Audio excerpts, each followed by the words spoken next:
গেল প্রায় ৪ বছরের মধ্যে সর্বোচ্চ রেমিটেন্স আয়ের সুখবর পেল বাংলাদেশ। জুন মাসে প্রবাসীরা দেশে পাঠিয়েছেন $254 কোটি।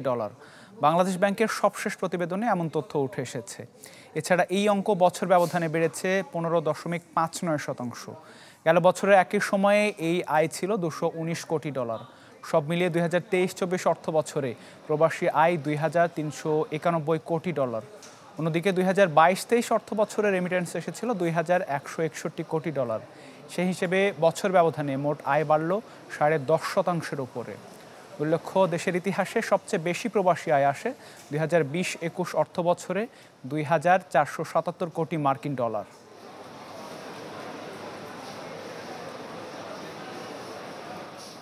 ইন্টারন্যাশনাল লেভেলে মাফিয়াদের দৌরাত্ম্য একটু কমে গেছে, কারণ ওদের দৌরাত্ম্য থাকলে কিন্তু ডেফিনেটলি রেমিটেন্স আসে না। এরা সবসময় গভর্নমেন্টের থেকে 2-3 টাকা বেশি দিয়ে টাকাগুলো নিয়ে যায়।